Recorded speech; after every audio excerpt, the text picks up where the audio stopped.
Hello everyone, कैसे हैं आप सब। और आई होप कि आप सब ठीक होंगे। आज हम करने वाले हैं एनिमल हस्बेंड्री और वेटरनरी साइंस का एग्ज़ाम। ठीक है, इसको हम सॉल्व करेंगे और ये न्यू है, मतलब 2024 का है और शायद हमने इसको नहीं करा है, ये रह गया था, इसीलिए हम इसको पहले कर लेते हैं। देखो, किसी भी एग्ज़ाम के लिए ना जितना इम्पोर्टेंट है थ्योरी उतना ही इम्पोर्टेंट है आपको प्रैक्टिस करना, है ना। ऑब्जेक्टिव जैसे जैसे आप लगाएंगे, देख लो मान लो आपने पढ़ लिया है लेकिन आपने ऑब्जेक्टिव नहीं लगाए हैं, तब तक आपके अंदर कॉन्फिडेंस बिल्ड नहीं होने वाला। ठीक है, मतलब आपको समझ में ही नहीं आएगा और जब एग्ज़ाम आएगा और बिना प्रैक्टिस के आप जाएंगे वहाँ, तो आपको ऐसा लगेगा कि यार मैंने ये वाला टिक किया था या फिर शायद ये वाला मैंने पढ़ा था, वहाँ पे आप कंफ्यूज हो जाएंगे। ठीक है, तो इसीलिए बेटर है कि आप ज़्यादा से ज़्यादा ऑब्जेक्टिव लगाएं थ्योरी के बाद, है ना। ये आपको काम देगा। और क्यों? क्योंकि आपके पेपर में जो है माइनस मार्किंग भी है, इसीलिए बहुत अच्छे से ध्यान रखना है कि हमें जो है ऑब्जेक्टिव मस्ट है। ठीक है, उसके लिए हमने टेस्ट सीरीज भी स्टार्ट करी है हमने, है ना। उसकी नॉमिनल सी फीस है और टेस्ट सीरीज स्टार्ट की है जिससे कि आपकी प्रैक्टिस बनी रहे। और जो बच्चे जो पेपर फर्स्ट जिनका बहुत ज़्यादा वीक है उनके लिए ये टेस्ट सीरीज बहुत ही ज़्यादा इंपॉर्टेंट है। अब मैं ऐसा क्यों कह रही हूँ, क्योंकि उनको ना एक टारगेट मिलेगा कि जैसे आपके पास 3 दिन है बस इस टॉपिक को तैयार करने के लिए। अब आपके अंदर प्रेशर तो बनेगा ना कि 3 दिन में हमें एक जैसे तैसे करना है। उसमें जैसे आप जो चीज़ आप 10 दिन में कर रहे थे वो आप 2 दिन में भी कर पाते हैं, ये हमें भी पता है ना। ऐसा हमारे साथ सबके साथ ऐसा हुआ है। ठीक है, तो उस तरीके से ही हम करने वाले हैं। ओके, वीडियो स्टार्ट करने से पहले मेरी आपसे 2 रिक्वेस्ट हैं, है ना। टेस्ट सीरीज भी ज्वाइन कर लेना और हाँ, चैनल को सब्सक्राइब कर दो। और ये जो PDF है मैं आपको टेलीग्राम पे दे दूंगी, इसीलिए घबराने की ज़रूरत नहीं है। ठीक है, अब हम स्टार्ट करने वाले हैं पहले क्वेश्चन से। क्या लिखा है इसमें? वर्ष 2020-21 में मध्य प्रदेश के धान उत्पादक प्रमुख जिले कौन से हैं? हमें पता है कि हमारे जो मध्य प्रदेश में है, अब हम जैसे मैप बनाएंगे, हमारे मध्य प्रदेश में सर्वाधिक वर्षा कहाँ होती है? दक्षिण पूर्व में होती है कि नहीं? यहाँ पर होती है कि नहीं? यहाँ पर ये वाला क्षेत्र है, होती है। तो जब आपको पता है ना कि ज़्यादा बरसात वाली जगह पर चावल की खेती जो है उसके लिए बहुत इंपॉर्टेंट है कि पानी का भरा रहना। ठीक है, वहीं पे चावल होते हैं। चावल 2 प्रकार से होते हैं कि किसी भी खेत को भर जाते हैं तब चावल उगाए जाते हैं, या फिर धान को रोपते हैं तब चावल उगाए जाते हैं। इसका मतलब है जहाँ ज़्यादा वर्षा होती है उस क्षेत्र में चावल की मात्रा अधिकता होती है। ठीक है, तो ऐसे कौन कौन से हैं? हमें देखो, बालाघाट है हमारा, रीवा है और सतना है। हाँ, ये आंसर जो है हमारा सही हो जाएगा इस हिसाब से। ठीक है, ओके। अब हम नेक्स्ट क्वेश्चन पे देखेंगे क्या लिखा है। त्रिस्तरीय रोग भार जो है हमारा, क्या लिखा है? त्रिस्तरीय रोग भार या ट्रिपल डिसीज बर्डन में कौन सी बीमारियां शामिल होती हैं? तो इसमें कौन कौन सी शामिल होती है? संक्रमण भी होते हैं, गैर संक्रमण मतलब कि जो इन्फेक्टेड रहती है, नॉन कम्युनिकेटेड या नॉन इन्फेक्टेड। ठीक है, प्रजनन वाली भी होती है, बाल एवं मातृ स्वास्थ्य बीमारियां, इन सब को जो है इंक्लूड किया जाता है। ठीक है, तो ये जो है इसका आंसर हो जाएगा। अब हम नेक्स्ट देखेंगे क्या लिखा है। हमारे मध्य प्रदेश से संबंधित क्वेश्चन है। किस मिट्टी को कपास मिट्टी के नाम से भी जाना जाता है? काली मिट्टी जो रहती है वो कपासी मिट्टी क्यों कहा जाता है? क्योंकि इसमें ना स्वतः दरारें बन जाती हैं जब ये सूखती है ना। तो वो उसके लिए क्या रहता है, फसल के लिए बहुत इंपॉर्टेंट रहता है ना। तो कौन सी मिट्टी है जो हम जिसको काली मिट्टी भी बोलते हैं, कपासी मिट्टी भी बोलते हैं, तो काली मिट्टी को बोला जाता है। और ये हमारे मध्य प्रदेश के किस क्षेत्र में पाई जाती है, हम फिर से देख लेंगे। वैसे तो मैंने आपको कई सीरीज़ में बार बार मिट्टियों का टाइप बताया है, बहुत सारी, मतलब हमारे जो टॉपिक है ना वो सीरीज़ के थ्रू ही कंप्लीट हो चुके हैं, है ना। देखो, यहाँ पर जो क्षेत्र है ये पूरा मालवा क्षेत्र है ना। यहाँ 3 प्रकार की काली मिट्टी ही पाई जाती है ना। काली मिट्टी, साधारण काली मिट्टी और छिछड़ी मिट्टी, है ना। और यहाँ पर कौन सी मिट्टी पाई जाती है? जब हमारे क्षेत्र को हम देखते हैं तो जलोढ़ मिट्टी पाई जाती है ना। इसके बारे में भी हम ऑलरेडी पढ़ चुके हैं। यहाँ पर आप पूछेंगे, यहाँ पे जो बघेलखंड एरिया है यहाँ पर कौन सी मिट्टी पाई जाती है? तो यहाँ पर कौन सी मिट्टी पाई जाती है? लाल व पीली मिट्टी यहाँ पर पाई जाती है अधिकता में। ठीक है, और जब हम ऊपरी साइड जाते हैं, मतलब हमारा जो बुंदेलखंड एरिया जो है ना, बुंदेलखंड एरिया, ये इसमें क्या पाया जाता है? ये हमारी मिश्रित हो गई, मतलब जलोढ़ भी, काली मिट्टी भी और लाल पीली मिट्टी भी कहीं ना कहीं देखने को मिलती है। जब हम बैतूल वाले हिस्से में जाते हैं, बैतूल सिवनी में, तो वहाँ कौन सी लेटराइट मिट्टी की भी अधिकता पाई जाती है। ठीक है, इस प्रकार से हमारी मध्य प्रदेश की मिट्टियों का वितरण है ना। इसको हमें ध्यान में देकर चलना है अच्छे से। फिर क्या पूछा है, ये स्टार्टअप जो प्रोग्राम है बूट लोडर जो होता है, जो ऑपरेटिंग सिस्टम को प्राथमिक मेमोरी में लोड करता है, तो वो क्या संग्रहण क्या बोला, देखो प्राथमिक मेमोरी के हिसाब से ये चारों जो है प्राथमिक मेमोरी है, लेकिन मुख्य मेमोरी में ही ये रैम रोम आ जाती है। कैश मेमोरी का तो गति तीव्रता में रोल रहता है, तो इसको हम नहीं लेंगे। इम्पोर्टेंट क्या है, रैम मतलब कि रैंडम एक्सेस मेमोरी और रोम। देखो यदि हमारी लाइट चली जाती है तो उसमें हमारा डेटा जो है संग्रहण है तुरंत नष्ट हो जाता है। मतलब कि ये जो है केवल जब इलेक्ट्रिसिटी जनरेट होती है, जब तक जनरेट होती रहती है कंप्यूटर में, तब तक ही ये इम्पोर्टेंट है।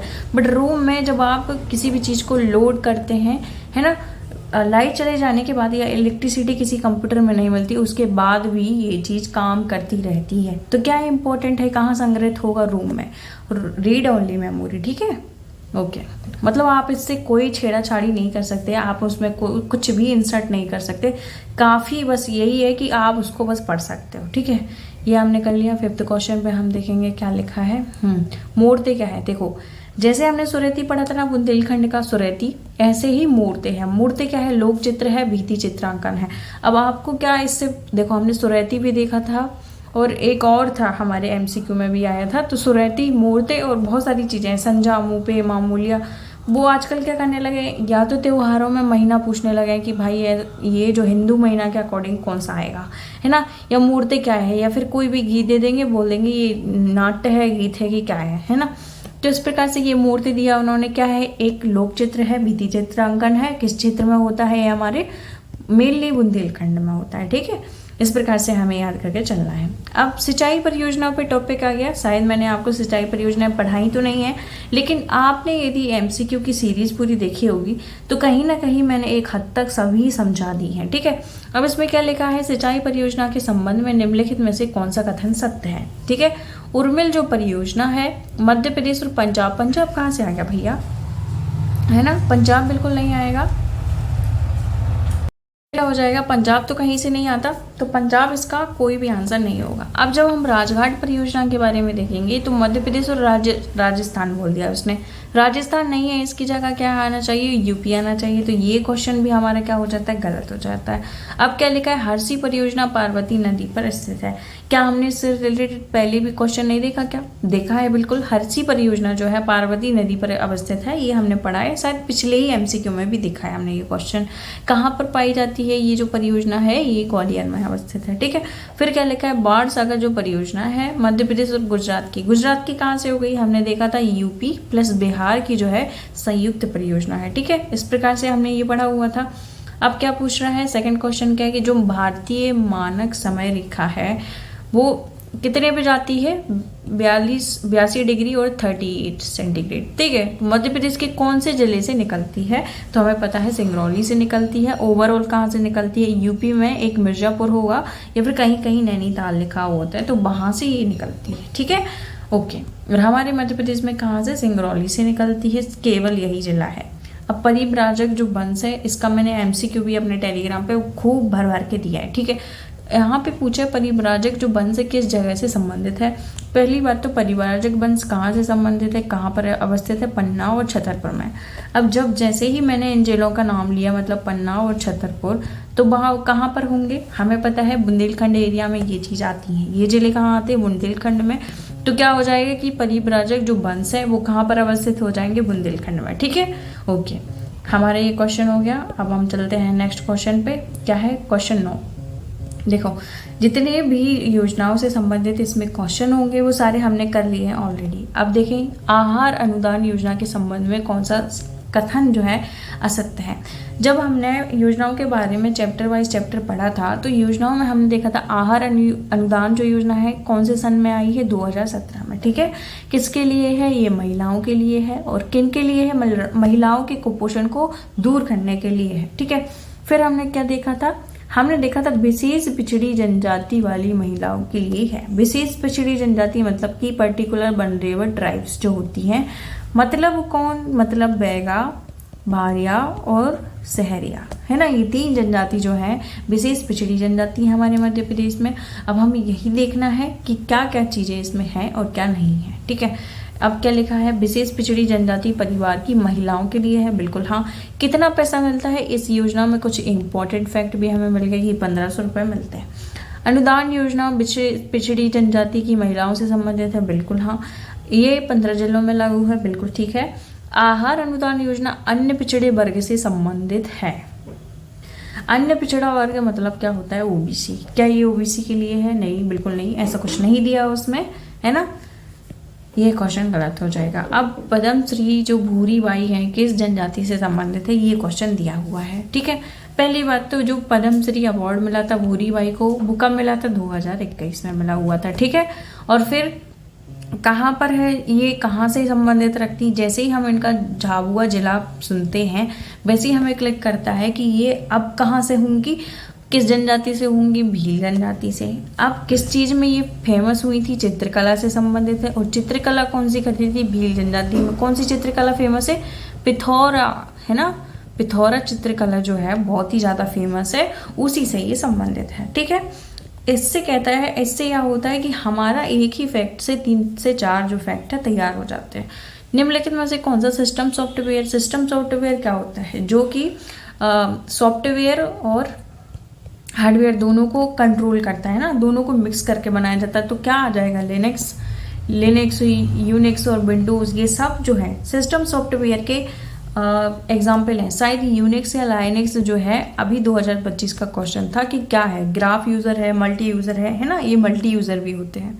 आप देखो, तानसेन को महारत हासिल थी। पहले हम तानसेन की बात करेंगे, फिर इसके बाद आंसर देंगे। जब हम तानसेन के बारे में पढ़ते हैं, तानसेन की जन्म जो है कहाँ पर हुआ था, ग्वालियर में हुआ था। किसके दरबार में थे ये पूर्व में, रीवा रियासत के राजा कौन थे, रीवा रियासत, वैसे तो ये बघेल थे। रीवा रियासत के राजा कौन थे, चंद्र देव। मोहम्मद गौश जो इनके गुरु थे, मोहम्मद गौश या फिर अकबर के कहने पर ये आते हैं अकबर के दरबार में, ठीक है। इनके गुरु मोहम्मद गौश रहते हैं। इनका बचपन का नाम क्या रहता है, रामतनु पांडु रहता है, रामतनु पांडु, ठीक है।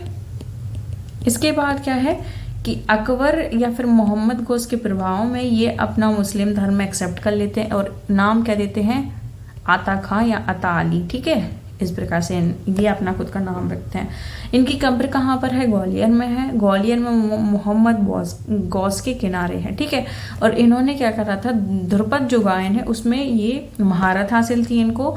और इनके अलावा जो राग मल्लार है, राग मल्लार, गीत मल्लार, है ना, मियाँ का मल्लार, इस प्रकार के जो गायन है उसमें बहुत ही प्रसिद्धि हासिल थी। और बहुत सारे गायक जो हैं या फिर बहुत सारे राग जो इन्होंने उसकी खोज भी की थी, ठीक है। ध्रुपद गायन में वो महारत हासिल थी उनको, ये उसका आंसर हो जाएगा। अब देखो क्या पढ़ा है हमने अभी, तो क्या लिखा है, वर्ष मध्य प्रदेश के जो 2003 में अनुसूचित जनजाति सूची में किन 3 जनजातियों को विलोपित किया गया है। तो 2003 में किन 3 जनजातियों को विलोपित किया गया है, कीर, मीना, पाधी। तो ये किस में ऑप्शन में है, ये 3 में है, बिल्कुल रॉकेट साइंस नहीं है। हाँ, फिर कितनी थी और कितनी हो गई हैं ये हम कर सकते हैं, 46 थी शायद और 43 हो गई है अभी, है ना। तो ये है, बाकी और कुछ नहीं है। हम देख लेते हैं अब सेकंड, बरहूत स्तूप का विकास किस काल में हुआ। देखो दोनों क्वेश्चन में बहुत कंफ्यूजिंग है, बहुत बच्चे मोर लगा देंगे, बहुत बच्चे सुंग लगा देंगे, बट क्या आंसर एक्चुअल में है, उसमें लिखा है बरहूत स्तूप का विकास। उसने ये नहीं बोला है कि बरहूत स्तूप का निर्माण किसने कराया है या किस वंश ने कराया है ना, मतलब निर्माण अशोक ने कराया है, लेकिन उसने ये नहीं पूछा है, उसने पूछा है विकास किस काल में हुआ है या फिर विकास किसने कराया। तो विकास किसने कराया है, शुंग काल में, ठीक है। तो शुंग काल में इसका विकास हुआ। बरहूत स्तूप हमारे सतना में है ना, बौद्ध काल से संबंधित है, मतलब बौद्ध धर्म से संबंधित है। अब देखो जिजाक भुक्ति के संस्थापक किसे माना जाता है, नन्नुक को। जिजाक भुक्ति मतलब जय शक्ति, ठीक है। मतलब किनकी बात हो रही है, चंदेल, मतलब क्षेत्र कौन सा है, बुंदेलखंड हमारा क्षेत्र हो जाएगा, ठीक है। अब क्या पूछा है, विभाजन के पहले छत्तीसगढ़ सहित मध्य प्रदेश में कुल कितनी सीट लोकसभा की थी, है ना। अब देखो हम सारा ही देख लेते हैं, जब इतना पूछा है तो कुछ भी पूछ सकते हैं। देखो यहाँ पे जब हम विधानसभा देखेंगे तो अभी कितनी सीट है, 230 सीट है हमारे पास। लेकिन जब हमारा छत्तीसगढ़ एक साथ था, छत्तीसगढ़ और मध्य प्रदेश की दोनों संयुक्त सीटें थी, तो हमें बस रिप्लेस करना है 3 को, मतलब 3 पहले रख देंगे, 2 बाद में, फिर 0 एज इट इज। तो मतलब पूर्व में 320 सीटें थी, वर्तमान में कितनी बची हैं, 230। ठीक है। इसके बाद हम जब लोकसभा की बात करते हैं तो अभी कितनी है, 29 सीटें अभी हैं, बट पहले कितनी थी, पहले 40 सीटें थी। राज्यसभा की जब हम बात करते हैं अभी कितनी है हमारे पास, हमारे पास कितनी है, 11 सीटें हैं, बट पहले कितनी थी, 16 सीटें थी। इस प्रकार से पूर्व में कितनी थी, वर्तमान में कितनी है, दोनों याद रखनी है, क्योंकि क्वेश्चन कहीं से भी बन सकता है। ठीक है। ये ना सोचे कि हमने बस वर्तमान की चीज़ें पढ़ ली हैं, अब नहीं पढ़ना है, नहीं, ऐसा नहीं है। हाँ, क्वेश्चन को भी साफ साफ पढ़ना है। अब यहाँ पे देखो हाईलाइट करके नहीं लिखा है, इसीलिए आपको क्वेश्चन सबसे पहले पढ़ना है। क्या लिखा है कि जो मैच है उसमें जो कौन सा सम्मिलित नहीं है, तो देख लेना। बारना कहाँ पे है, बारना सीहोर रायसेन में है, तो कहाँ से ये उज्जैन में हो जाएगा, पहला ही क्वेश्चन गलत है। अब उसमें ऐसा तो है नहीं केवल 1 और 2, केवल 1 और 3, तो पहला ही हमारा आंसर सही हो जाएगा। तवा परियोजना कहाँ है, होशंगाबाद में। मटियारी मंडला बरगी कहाँ पर है, जबलपुर में। ठीक है, ये आंसर हो जाएगा हमारा। नेक्स्ट क्वेश्चन जब हम देखेंगे क्या आएगा, वर्ष 2020-21 निम्नलिखित में से कौन सा जिला जो है मध्य प्रदेश में कपास उत्पादन में प्रथम स्थान था। तो कपास में तब भी और अभी कौन स्थान प्रथम है, खरगोन का। ठीक है, तो ये जो आंसर है सही हो जाएगा।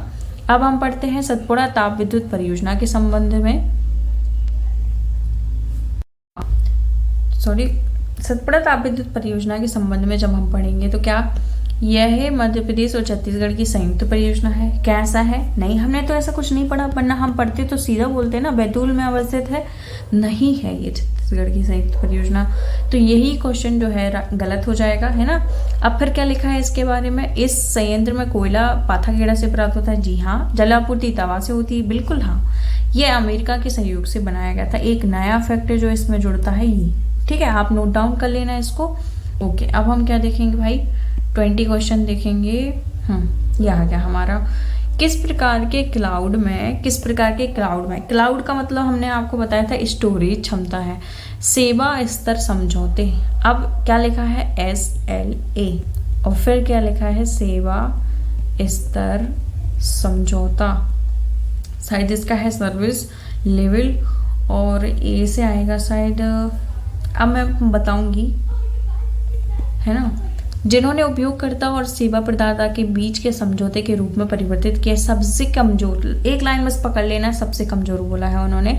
तो सार्वजनिक क्लाउड जो होता है वो सबसे कमजोर होता है, और जब निजी क्लाउड में एक दूसरे को चीज़ें समझौता किया जाता है तो वो बहुत स्ट्रांग रहता है, क्योंकि सम अमाउंट भी पे करना रहता है, निजी रहता है क्योंकि वो, और जब ये सार्वजनिक होगा तो थोड़ा सा तो कमजोर होगा। ठीक है, क्वालिटी पे थोड़ा सा अंतर आएगा, वो हमें देखना है।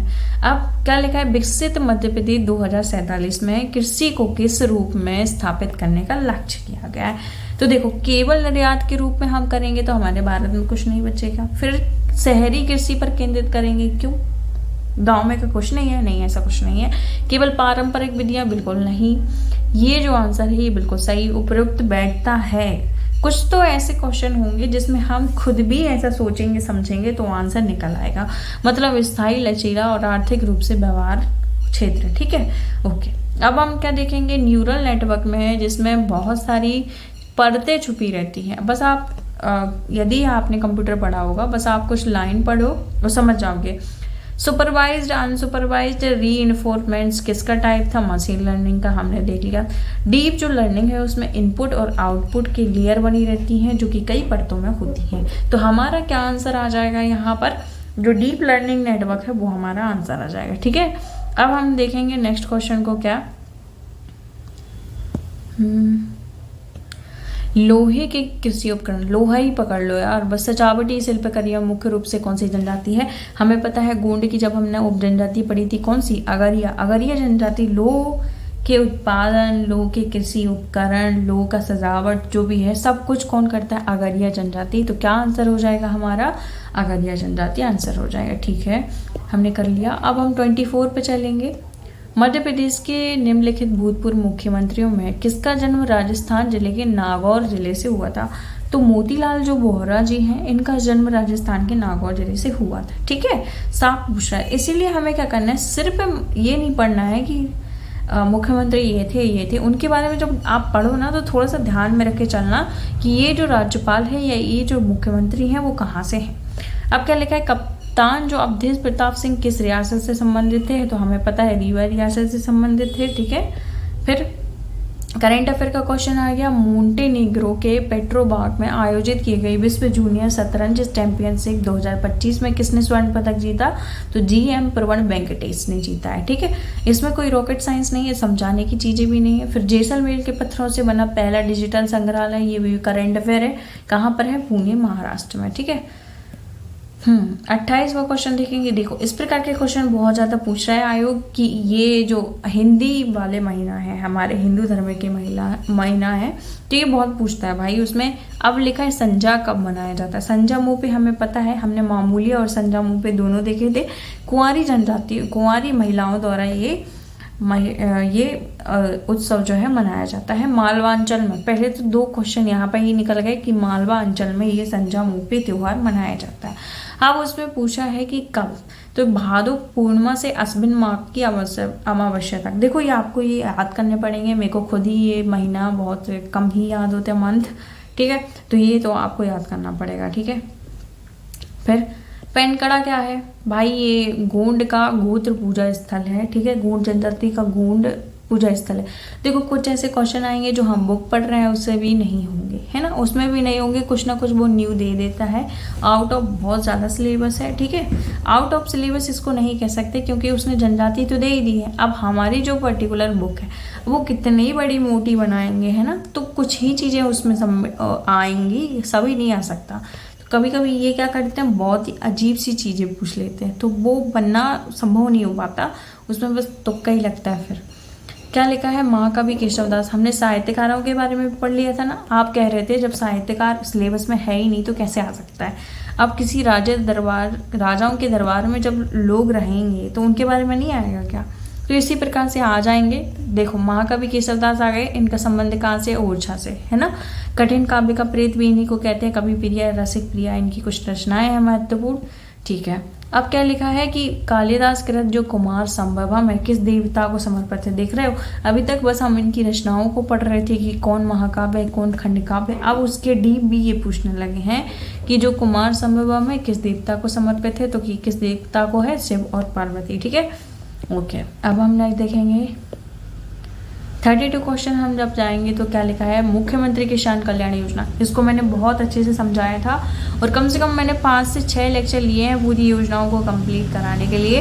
यदि आप पर नहीं बनता है, यदि आपको नहीं पता है तो जाके थोड़ा सा सर्च कर लो या फिर देख लो, है ना, उसमें डली हुई हैं योजनाएं। मुख्यमंत्री किसान कल्याण योजना के बारे में जब हम बात करेंगे तो कब स्टार्ट हुई है? 25 सितंबर 2020 में। सितंबर याद ना हो, मतलब 25 सितंबर याद ना हो तो सितंबर 2020 जरूर याद रख के चलो। ठीक है, 2020 में ये स्टार्ट हुई थी। पहले इसमें कितने पैसे दिए जाते थे? 4000, है ना। कितने किस्तों में दिए जाते थे? 2 किस्तों में। फिर इसको बढ़ाकर कितना कर दिया है? 6000। अब क्वेश्चन में क्या पूछा है? वर्ष 2024-25 लिखा है ना साइड में।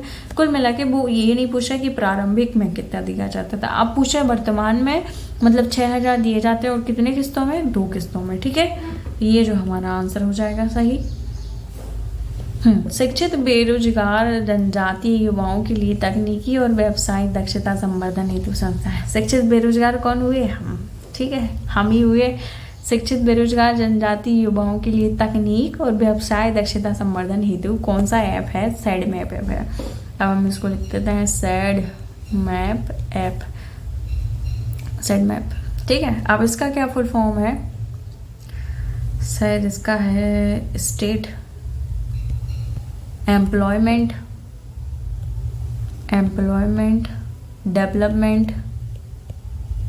डेवलपमेंट और फिर सेंटर ऑफ मध्य प्रदेश है। ठीक है, इसका फुल फॉर्म अच्छे से देख लेना, हो सकता है एस से मैंने गलत बोल दिया हो। 1 मिनट में मैं देख भी लेती हूँ। सैड मैप का फुल फॉर्म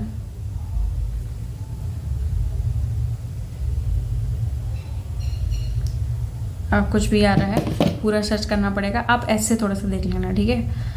देखो, वर्ष 2011 की जनगणना के अनुसार आकार की दृष्टि से, क्या बोला उन्होंने, आकार की दृष्टि से मध्य प्रदेश का सबसे छोटा जिला क्या मऊगंज है। उसने क्या पूछा 2011, तो ये गलत हो जाएगा। उमरिया भी नहीं है, बुरहानपुर भी नहीं है, क्या आंसर हो जाएगा, हरदा, ठीक है।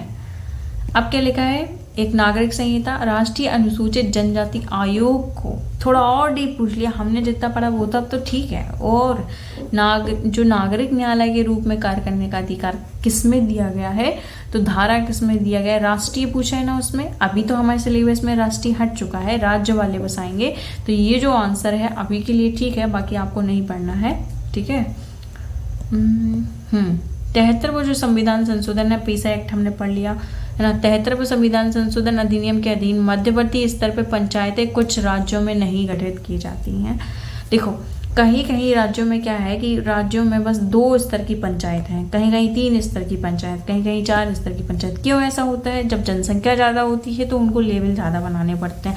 अब जैसे हमारे मध्य प्रदेश में त्रिस्तरीय पंचायत है, लेकिन यदि मान लो सिक्किम जैसे जिले, नॉर्थ ईस्ट जैसे जिले छोटे छोटे तो जहाँ जनसंख्या भी ज़्यादा नहीं है, तो उसमें उनको आवश्यकता नहीं है 3 स्तर की बनाने के लिए, ठीक है। तो जिनकी जनसंख्या 20 लाख से अधिक नहीं होती है, वो मध्यवर्ती स्तर पर पंचायतें नहीं बनाते हैं, ठीक है। तो इसका बहुत ही अच्छा आंसर हो जाता है, ठीक है। केवल 2 आंसर आ जाएगा, है ना, ये हो जाएगा।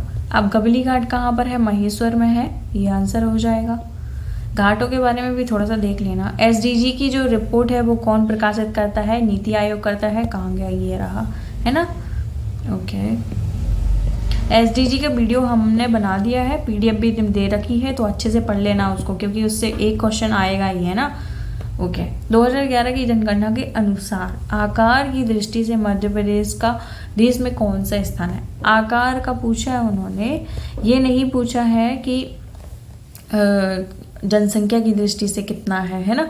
तो क्या पूछा है, आकार की दृष्टि से मध्य प्रदेश देश का कौन सा है, तो ये हमारा 5वां है, ठीक है, ये 5वां आंसर आ जाएगा। फिर क्या पूछा है, राज्य पिछड़ा वर्ग आयोग में नियुक्त 3, देखो कल ही एक बच्चे ने मेरे से बताया, उसने मेरे को परीक्षा दान से ना करके ऑफिशियल एक डाटा दिया, जिसमें उसने बताया कि मैम ये राज्य पिछड़ा वर्ग आयोग है, ये एसटी आयोग है, ये एससी आयोग है, ठीक है। तो उसमें ऐसे ही क्वेश्चन है, क्या लिखा है उसमें, नियुक्त 3 गैर मतलब अशासकीय सदस्य, ठीक है। 3 वर्षों के कार्यकाल की गणना कब से स्टार्ट करती है, जब से वो अपना पदभार स्टार्ट करेंगे, मतलब नियुक्ति पत्र जाने की तिथि से बिल्कुल नहीं, पदभार ग्रहण करने की तिथि से।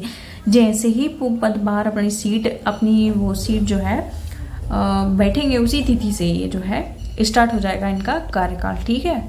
फिर क्या लिखा है कि मध्य प्रदेश में सिंचाई का प्रमुख स्रोत कौन सा है, तो क्या है, कुएं और नलकूप। क्या हमने ये क्वेश्चन नहीं पढ़ा था, पहले पढ़ लिया था ना।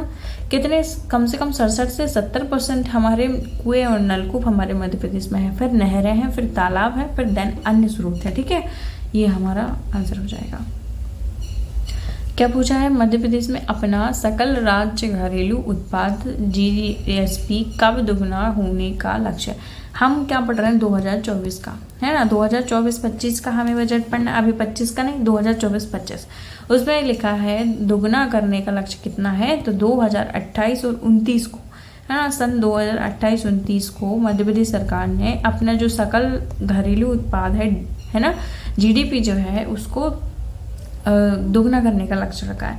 और 2 ट्रिलियन करने का लक्ष्य कब रखा है, 2047 तक, है ना, 2047 तक। इस प्रकार से ये आंसर हो जाएंगे हमारे। 43 क्वेश्चन पे चलेंगे। पीसा एक्ट आ गया। क्या लिखा है कि अनुसूचित क्षेत्रों के प्रत्येक पंचायत में अनुसूचित जनजातियों के लिए स्थान क्या होगा। देखो, यदि हमारे क्षेत्र में ऐसा कुछ होता तो 1/3 मिलता, बट उनके ही क्षेत्र में है तो उनको स्थानों की कुल संख्या में आधे से कम नहीं होगा, है ना, ये जो है आधे से कम नहीं होगा, इसका ये आंसर हो जाएगा। पीसा एक्ट के बारे में हमने ऑलरेडी पढ़ रखा है, तो इसमें मैं आपको डीप नहीं पढ़ा रही हूँ, ठीक है। हाँ, ये देखो, मध्य प्रदेश में कुछ ऐसे राज्यपाल जो अन्य राज्यों के राज्यपाल भी थे और मुख्यमंत्री दोनों रहे। देखो, इस प्रकार से क्वेश्चन आ रहे हैं। मैं आपको कई लेक्चर में ये चीज़ बता चुकी हूँ, जब भी राज्यपाल मुख्यमंत्री आए हैं हमारे टॉपिक में। तो देखो, सीएम पुनाचा जो है कहाँ के मुख्यमंत्री थे? कुर्ग जो है कर्नाटक के, वो पूर्व में मुख्यमंत्री भी रह चुके हैं और उड़ीसा के 2-3 बार तो वो राज्यपाल रह चुके हैं, है ना। उड़ीसा के साथ साथ हमारे मध्य प्रदेश के भी राज्यपाल रहे, तभी तो हम इनके बारे में पढ़ रहे हैं। तो ये कथन बिल्कुल सही हो जाएगा। भगवत दयाल शर्मा के बारे में हम जब देखेंगे तो ये हरियाणा के मुख्यमंत्री भी रह चुके हैं, है ना। हरियाणा के मुख्यमंत्री शायद प्रथम ही थे। तो हरियाणा के मुख्यमंत्री के साथ साथ ये उड़ीसा के भी रह चुके हैं और हमारे मध्य प्रदेश के राज्यपाल तो रह ही चुके हैं। आनंदीबेन पटेल गुजरात की प्रथम महिला मुख्यमंत्री हैं। क्या आपको पता है? बिल्कुल हाँ पता है। तो ये आंसर इनके मामले में भी सही हो जाएगा। ये छत्तीसगढ़, यूपी, है ना, और हमारे मध्य प्रदेश की राज्यपाल तो रह ही चुकी हैं। फिर डॉक्टर महावीर, जो भाई महावीर आते हैं, वो बस लाहौर से जन्मे हैं, यहाँ के बस राज्यपाल बने हैं। तो इनके मामले में ये क्वेश्चन सही नहीं रहता। तो सिर्फ चौथे ऑप्शन को छोड़ के हमारा क्या ऑप्शन सही हो जाएगा? डी। ठीक है, इस प्रकार से हमको एलिमिनेट कर लेना है। अब हम करेंगे 45 में क्या लिखा है? मालती माधव किसके द्वारा लिखी गई है? तो हमने भवभूति को पढ़ा है बहुत बार। क्या लिखा है? मालती माधव। इनकी 2 अन्य रचनाएं क्या थी? उत्तरामचरित, महावीर चरित, है ना। ये दोनों पुस्तकें थी मालती माधव की। और इसके बाद पूछ लिया है उन्होंने, खालिस्तान ने अत्याधुनिक संपीड़ित बायोगैस सीबीजी संयंत्र के साथ भारत की पहली आधुनिक आत्मनिर्भर गौशाला स्थापित करने का ऐतिहासिक उपलब्धि हासिल की है। शायद ये ग्वालियर में है, ये न्यू अभी एस्टेब्लिश हुई है, यही वाली है। ठीक है, ओके। फिर क्या लिखा है? कोरकू जो जनजाति है उसके द्वारा जो गीत गाए जाते हैं, सजनई फगनई, वो किससे रिलेटेड है? वो विवाह से रिलेटेड नहीं, शायद होली से रिलेटेड है। ठीक है, इसको अच्छे से देख लेना। कंफर्म ये है कि शायद होली से है। ट्रांजिस्टर जो है उसका उपयोग किस पीढ़ी में हुआ था? सेकंड पीढ़ी में हुआ था। पहली पीढ़ी में क्या है? ट्यूबवेल जो हुए थे, ट्यूबवेल बोल दिया मैंने, ट्यूबवेल नहीं, हाँ ट्यूबवेल भी थे शायद। सेकंड कौन सा है? ट्रांजिस्टर। तीसरा कौन सा है? आईसीएचएफ, है ना। इस प्रकार से माइक्रो प्रोसेसर हो जाएगा फिर फोर्थ में। 49 देखो, मुख्यमंत्री राशन आपके द्वार जो है योजना के संबंध में कौन सा कथन जो है बिल्कुल गलत है? पहली बात तो ये कब है? 2021 से रिलेटेड है। फिर क्या लिखा है कि जहाँ पे जो भी ऑप्शन आपको थोड़ा सा नेगेटिव फील देना, नेगेटिव वाइब दे, उसमें नहीं है ये वो, तो वो आंसर बहुत हद तक सही हो जाता है। यह योजना ग्राम मुख्यालय पे लागू नहीं होती है। बाकी सब पॉजिटिव वाइब दे रहे हैं, ये बस थोड़ा सा नेगेटिव, तो इसकी संभावना बहुत ज़्यादा रहती है कि ये आंसर होगा। ठीक है, तो ये जो है आंसर हो जाएगा हमारा। हाँ, रिपोर्ट आ गई है नई वाली, भारत वन रिपोर्ट 2023 के बारे में यहाँ पे पूछा गया है। 18वीं रिपोर्ट है जो कि, है ना। मध्य प्रदेश के कौन से जिले में वन क्षेत्र प्रतिशत की दृष्टि से पूछा गया सबसे कम है? तो क्या आंसर हो जाएगा? उज्जैन। यदि क्षेत्रफल की दृष्टि से सबसे कम पूछता तो क्या आंसर हो जाएगा? शाजापुर, है ना। तो देखो, कंफ्यूज करने वाले यही पॉइंट है जो मैं आपको बोल रही थी कि अच्छे से पढ़ना है वन रिपोर्ट, और हमने पढ़ भी लिया है। आई होप कि आपको ये लेक्चर पसंद आया होगा। इस प्रकार से ही आपको पढ़ना है, ज़्यादा से ज़्यादा ऑब्जेक्टिव लगाओ, है ना। और टेस्ट सीरीज हमने वैसे भी स्टार्ट कर ही दी है, तो आप उसको भी ज्वाइन कर सकते हो। ठीक है, फिर मिलते हैं किसी नए लेक्चर के साथ। तब तक के लिए धन्यवाद।